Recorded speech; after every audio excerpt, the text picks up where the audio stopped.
Saudara,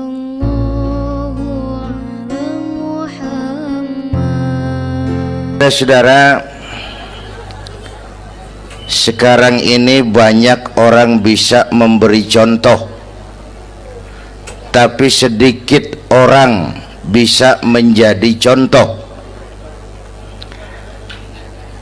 Ngasih contoh mah gampang, jadi contoh susah. Karena beliau manusia.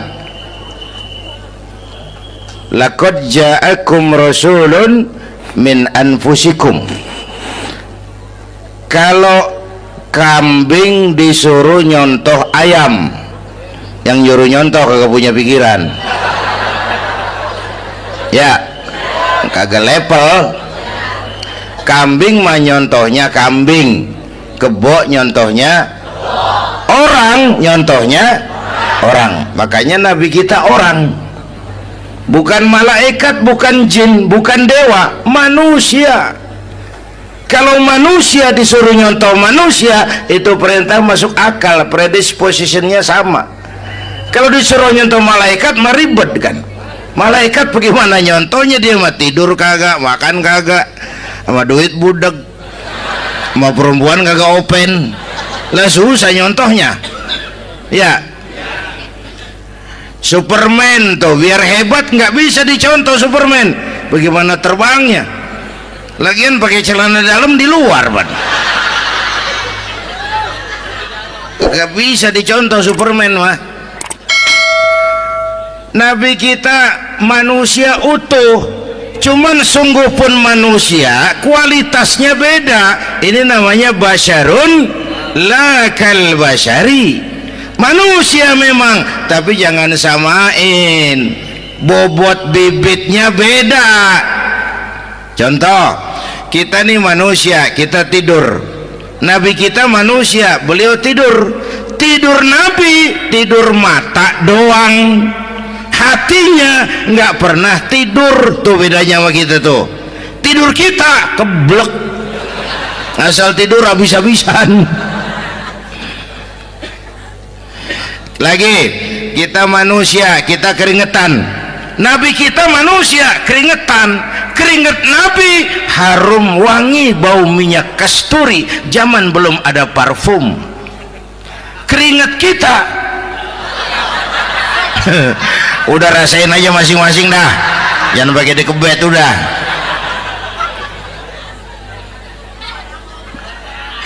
Contoh lagi, kita nih manusia nih, kita beludah nggak? Nabi kita manusia, beliau juga beludah. Ludah Nabi obat, ludah Nabi. Itu kan waktu mau hijrah kan sama Sayyidina Abu Bakar, sampai di Gua Sur, Sayyidina Abu Bakar bilang, saya turun duluan ke gua ya Rasul. Ngapain? Bersihin gua, takut ada binatang berbisa. Silakan turun. Sayyidina Abu Bakar bersihin gua, bener tuh, tangannya digigit kalajengking, sakit, ngebet, bengkak. Kalajengking Arab ya, emang di Arab kejadiannya. Wuher nyaut aja bener. Ditahan aja, udah aman ya Rasul, silakan turun. Lama-lama dalam gua berduaan kelihatan juga Sayyidina Abu Bakar mukanya pucat. Nabi tanya, mabalu kayak Abu Bakar? Abu Bakar kenapa? Nggak apa-apa. Berat meninggalkan Mekah? Enggak. Malas hijrah ke Madinah? Enggak. Takut diubur-ubur Quraisy? Orang kata enggak, itu mah enggak. Lah kenapa muka kamu pucat? Tangan digigit kalajengking. Ngapa nggak ngomong dari tadi? Saya nggak mau nyusahin Tuhan ya Rasul, biar saya tahan, asal jangan nyusahin Tuhan. Jangan begitu kau. Sini tanganmu, diambil sama baginda Nabi. Bismillahirrahmanirrahim. Cuh, diludahin, ringkes, sembuh saat itu juga. Ludah Nabi. Pengen tahu kita yang ludahin, bengkak campur koreng.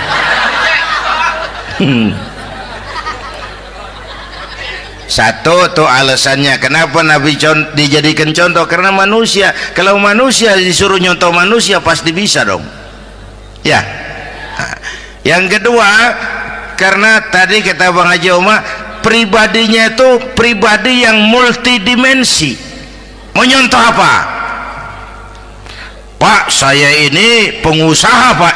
Nabi umur 9 tahun udah ke Syria tuh dagang lintas negara Syam tuh. Saya jenderal Pak, Nabi mimpin tentara di medan perang Mas. Saya mau balik Pak, Nabi dakwah Bung. Saya guru Pak, Nabi ngajar Mas. Innama bu'istu mu'alliman, aku diutus sebagai guru, guru umat, guru bangsa. Saya politisi Pak, Nabi diplomat ulung Bung. Saya presiden Pak, Nabi mimpin bangsa dan negara Mas. Saya kepala rumah tangga Pak, Nabi punya anak bini Bang. Ayo lempengan mana dulu cari ngomong.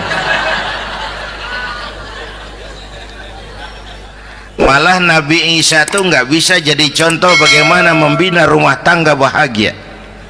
Bagaimana membina rumah tangga bahagia menurut contoh Nabi Isa? Nggak ada Mas. Kenapa? Nabi Isa belum sempat kawin. Ya, Nabi Isa belum sempat kawin. Ada pengikut Nabi Isa menyangka nggak kawin ajaran Nabi Isa, pada ngikut lagi nggak kawin. Tuh pastor tuh mubazir, orang dikasih perabotan. Bang bener, saya kalau dalam Islam kiai kagak boleh kawin, saya pilih berhenti jadi kiai. Kalau kagak ada giro-giroan, botak rambut.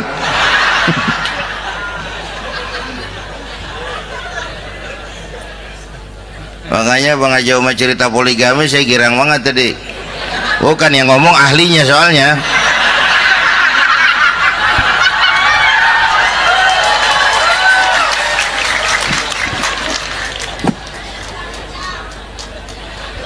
Dadah gitu aja deh ya. Nah, kata Imam Busair nih yang dahsyat, ka'annahu wa huwa fardun fi jalalatihi fi askarin hina talqahu wa fi hasham.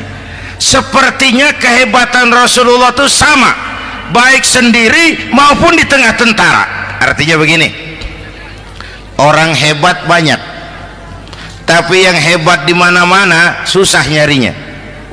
Baginda Rasul ini lagi duduk hebat, lagi jalan hebat, ada di pasar hebat, lagi di masjid hebat, di medan perang hebat, di depan anak-anak hebat, di mata musuhnya hebat, di depan sahabatnya hebat, di mata istrinya hebat, di mana-mana hebat. Lah susah jadi orang begini Bang ya. Kita mah hebat juga setempat, di kantor hebat, sekantor orang diomelin di kantor, pulang ke rumah dikeplak sama bininya diem aja.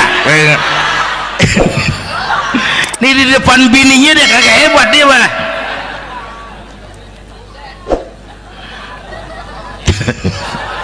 Oke, lalu kalau begitu soalnya apa yang mau kita contoh? Saya sampaikan 3 aja. Pertama, Nabi kita ini tokoh yang sejak kecil udah ditempa kesusahan. Bu, tadi kata Bang Haji, Islam mengangkat derajat kaum perempuan karena perempuan banyak melahirkan orang besar. Lihat Sayyidah Aminah, ibunda baginda Nabi, melahirkan anak pertama tanpa didampingi suami. Meninggal suaminya, sedih hatinya, remuk perasaannya, tapi tegar jiwanya. Dilahirkannya bayi bernama Muhammad, diasuhnya penuh kasih sayang, diantarnya menjadi orang besar dan memang dibesarkan oleh Allah. Itu contoh tuh Bu.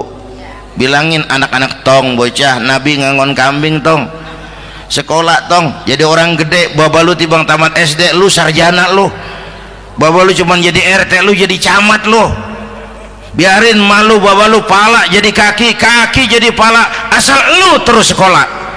Bu, anak sekolahin, gelang doang digedein lu.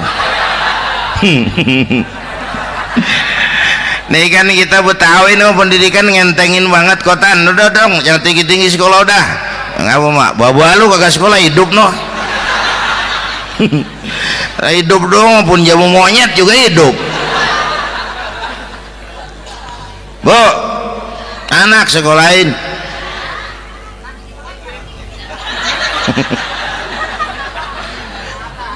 Mahatma Gandhi, kecilnya begeng, ceking, cacingan, liatim. Emaknya tuh Gandhi sekolah nak, Gandhi belajar nak, Gandhi jadi orang besar nak. Kalau perlu belajar ke Inggris, biar Inggris menjajah kita. Gak apa-apa kau sekolah ke Inggris, tapi jangan jadi Inggris nak. Jangan pacaran sama bule, jangan sentuh minuman keras. Gandhi jadi orang besar. Mahatma Gandhi tumbuh karena dorongan emak. Mak, udah yatim. James Watt, Kang Bandrek. Emaknya tuh yang dorong tuh jadi orang besar. Belum lagi perempuan yang jadi besar.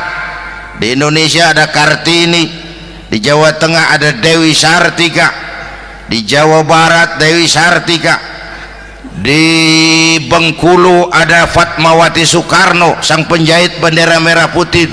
Di Aceh muncul Laksamana Malahayati, disusul kemudian oleh Cut Nyadin, baru kemudian muncul Cut Koko, Cut Meme, Cut, ya udah tak cut lain dah.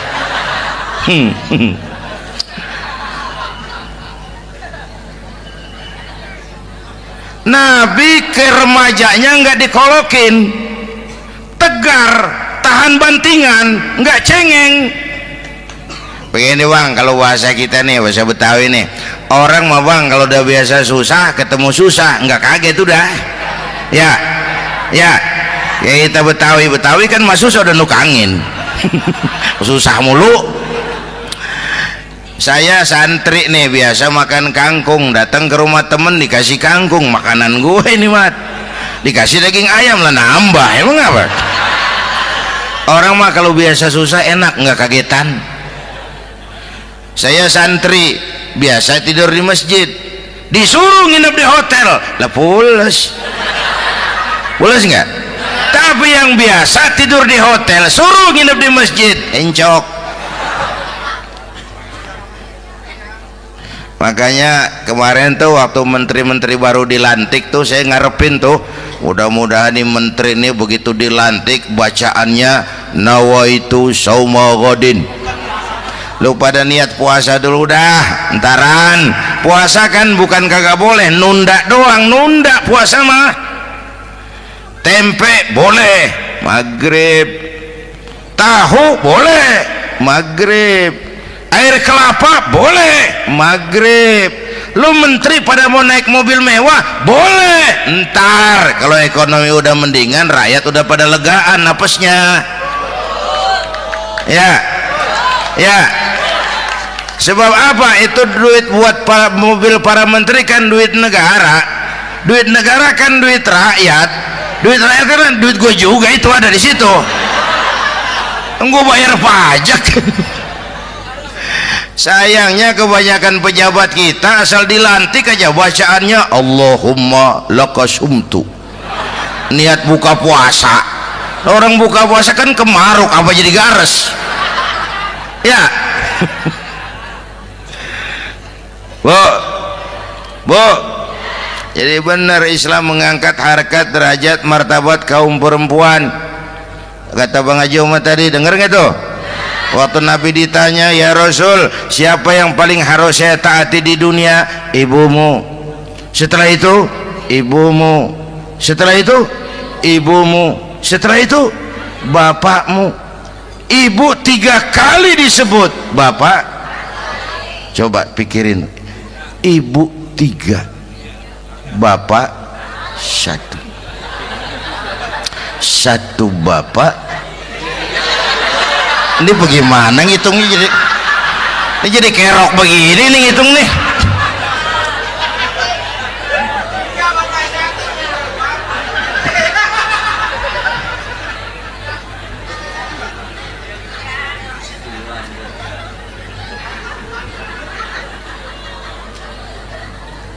Jangan takut ngadepin susah. Hidup nih keras, kerja keras, perseringat banting tulang. Ya Bu. Satu. Yang kedua, contoh dari Nabi, orang yang paling bersih hatinya Rasulullah, orang yang paling baik akhlaknya Rasulullah, orang yang bahkan sudah dapat jaminan ampun dari segala dosa Rasulullah. Tapi orang yang kalau sholat malam sampai bengkak kakinya karena rajin sujud Rasulullah. Aspek ibadah apaan? Hei, diam-diam giliran gue ini ngomong.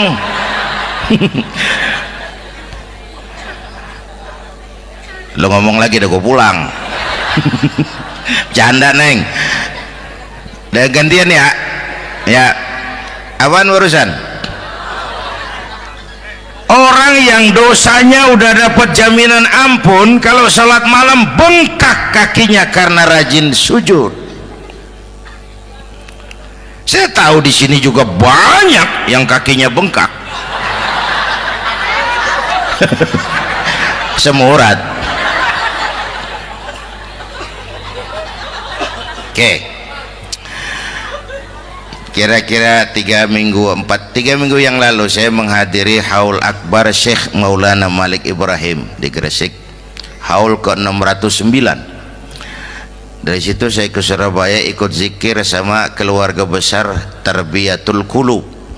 Waktu zikir saya terkejut, ada kalimat yang dibaca ratusan kali menyentak perasaan saya. Kalimatnya sederhana, kita hafalah, yaitu kalimat ana Abdullah.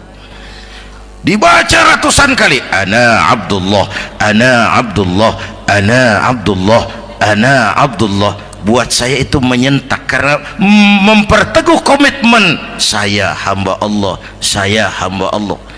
Ah, itu mah Pak Zainuddin kan biasa, itu mah kita semua juga hamba Allah. Betul. Ayo kita bikin luar biasa. Saya mau tanya, Bapak Ibu hamba Allah apa bukan?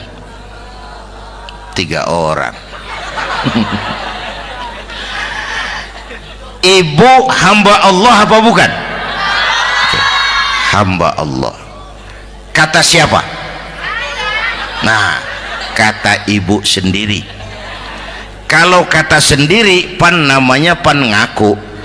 Ya, orang ngaku mah boleh dong, tiba ngaku namanya juga ngaku. Cuman diakuin apa enggak kita pan belum tahu. Ngaku mah murah, diakuin mahal. Ya, yang gampang dah. Ibu kenal sama Presiden SBY? Kenal. Presiden SBY kenal sama ibu? Lo ngaku, lo ngaku.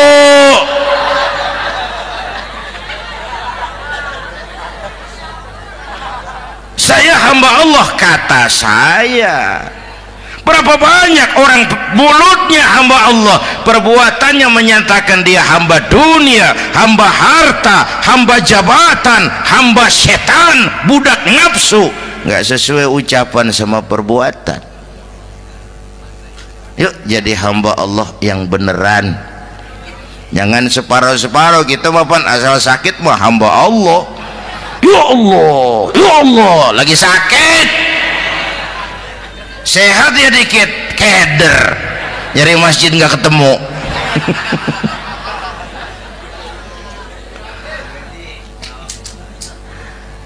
Apalagi kata Bang Haji tadi nih, kita nih kan zaman entertain nih, orang pada pinter bikin bungkusan sekarang Bang.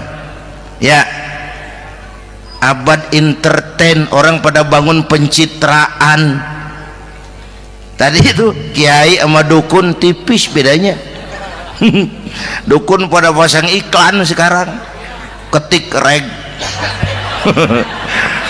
Waduh, sampean lahir hari Selasa, nggak cocok di air, ono di hutan sono. Larang udah dagang es jadi berhenti, nggak cocok di air.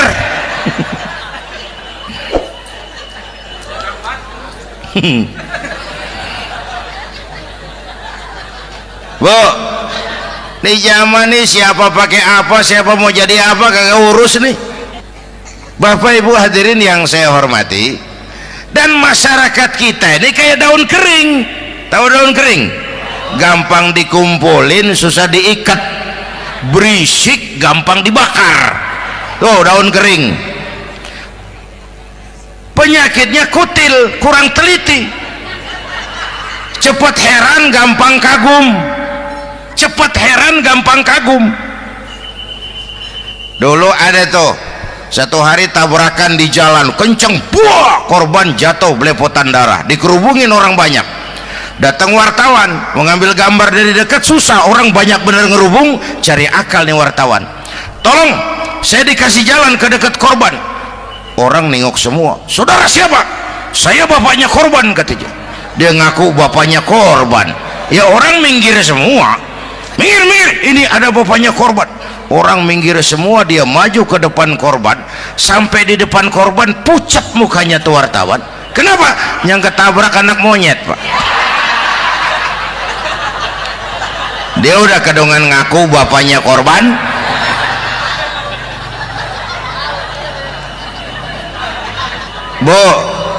Bu, ini cerita pendek tapi pesannya lumayan nih. Kalau belum kenal bener mah jangan buru-buru ngakuin, ya. Dia kagak tahu yang ketabrak siapa, main ngakuin aja, saya bapaknya korban. Lu makan lu jadi bapak monyet, sono lu. Makanya jagain kampung kita nih, jangan kemasukan yang aneh-aneh, ya. Nabi palsu, aliran aneh, ya ini bid'ah, itu bid'ah kuno yang kayak begitu. Capek kita ngurusin begitu, udah kelewatan, ya. Yang tahlil mah terusin, yang kagak suka nggak apa-apa, cuman jangan ngomelin yang tahlil. Orang tahlil juga pakai dalil. Yang mabok masih banyak, yang tahlil diomelin. Kita nih kayak kurang kerjaan, akhirnya rame turu-turu kita. Padahal yang harus kita kembangkan kan rukun antar umat seagama, rukun antar umat beragama, rukun antar umat beragama dengan pemerintah, kata Bang Haji Omar tadi. Rukun antar umat seagama, turu-turu kita muslim nih kudu rukun. Beda pendapat boleh, marahan jangan, ya. Ya, tangan kanan sama tangan kiri juga beda, cuman rukun. Asal kiri gatal nih, kanan kagak diundang, dia boleh datang aja nggak rukin. Nggak ada kiri gatal kanan ngomel, lu garuk aja sendiri. Nggak, dia mah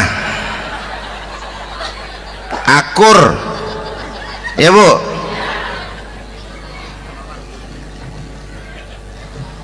Yang kedua, rukun antar umat beragama. Islam ini rahmatan lil.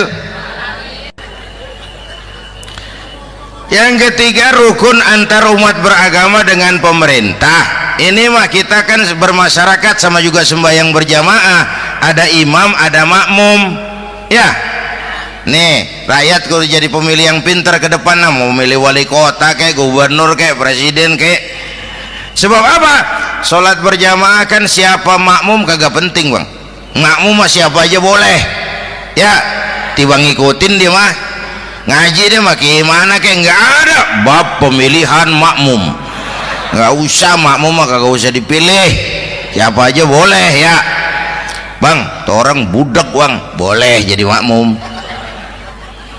Bacanya kagak fasih, boleh jadi makmum. Ketinggalan satu rakaat, boleh jadi makmum. Tapi nggak tiap orang boleh jadi imam. Siapa yang dipilih jadi imam? Pertama, a'lamuhum, kata Nabi. Orang yang paling alim di kampungmu siapa? Angkat jadi imam. Yang paling alim, bukan yang paling tua. Tua juga kalau kejemur kisut. Dulu tuh Nabi Adam waktu diangkat jadi khalifah kan bekalnya apa? Wa 'allama Adam al-asma'a kullaha. Al-asma' ay al-ulumul katsirah. Dulu zaman Fir'aun perang sihir sama Musa, sekarang perang visi dan misi. Punya ilmu, Bu, ngerti urusan dari tetek sampai bengeknya. Kalau ngikutin imam yang alim pan enak, bisa dipertanggungjawabkan. Hati-hati milih pemimpin, maksudnya bu, jangan terjebak oleh penampilan.